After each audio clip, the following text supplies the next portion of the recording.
Hello and welcome to another update video about Ethereum. So here on the Ethereum chart, I want to start on the daily time frame.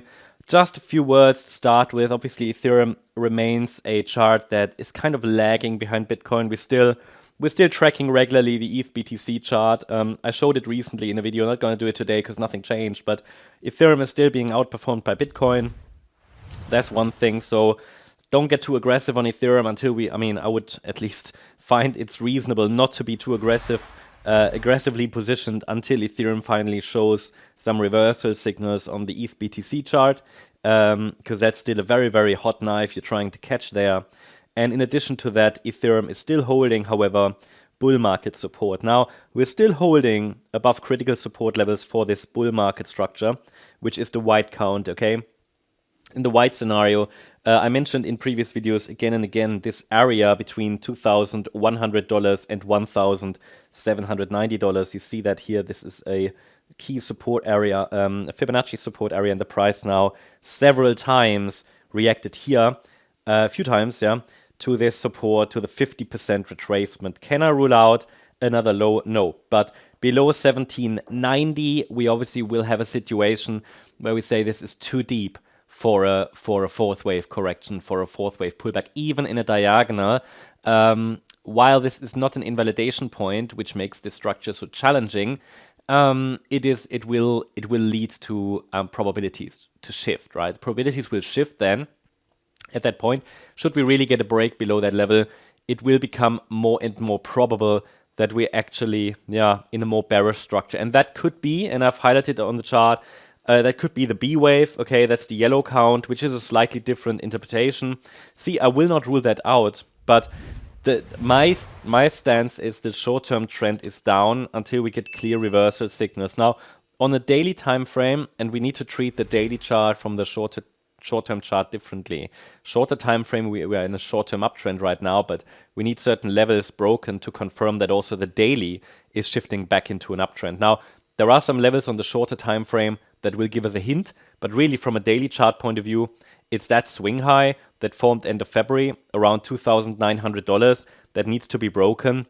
So it's early and end of February where we had this swing high, so we're going to take a look at that, but that is the level that I need to see broken to be able to really focus on higher prices and with confidence, with confidence. Now, that being said, we have several reactions now to this support area. I mean, it's kind of still holding key support, but the local trend is still, it's not confirmed that we're getting back into an uptrend. This is just something very, very important to understand. Now, I would say if we get another high, if we get another, let's say, bull market high, the market has a chance to get into the region, possibly around $5,000, $6,000 up there. For a long-term view, I also encourage that you check out my video on the MCO Global channel. The channel is linked in the description. Here I covered Bitcoin, Ethereum a few days ago and compared the structures. So that was a very popular video. It shows you just a long-term view, and compares Bitcoin, Ethereum as well. So we don't need to repeat this all the time in the rapid market updates you get on this channel here. Now, let's take a look at the shorter time frame chart. Here on the smaller time frame, you can see the mess that's happening right now. Again, not really high confidence scenarios at the moment on the micro level. Simply watching, observing, and labeling. Please understand that just because a chart is labeled, it's not necessarily a trade setup, and it's not necessarily a prediction, and it's not necessarily a high confidence setup. Just labels, applying labels, most of the time is simply observing the structure. That's what people often don't understand. Most of these structures don't require any action from traders. It is learning Elliott wave. To analyze with Elliott wave can take time. Learning to apply Elliott wave in trading can take time as well. We at MCO support you with that. So if you're interested, check out the MCO membership. It's about understanding a strategic approach to markets. It's more than just thinking about up and down terms, about thinking about markets in up and down terms. No, we try to help. We try to help you develop that strategic mindset and thinking. That is really required to be successful in markets, because there is so much more to markets than just up or down. We think in probabilities, okay? And it is just something that a lot of people struggle with when they see a chart labeled and the price, I don't know, takes the other way, the other route. They say, oh, Elliott wave didn't work. Well, it's quite the opposite, because when I'm labeling a chart with corrective structures or labels, well, we don't expect it necessarily to follow through. Yeah, probabilities are very dynamic. Most of the time, labeling a chart is just observing and tracking it until we get a high probability setup. And that can take time.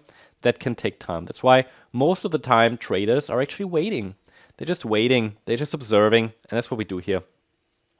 Still, though, we can identify some structures that help us understand the highest probability pathway. That doesn't mean, though, that probabilities are super clear. So what we are tracking at the moment is here a corrective rally is one scenario. So in the yellow count, we could easily get another low. And I shared with you on the larger time frame that 1790 level. There's another level I'd be watching here on the smaller time frame that's around 1817. Just a couple of levels that are close together.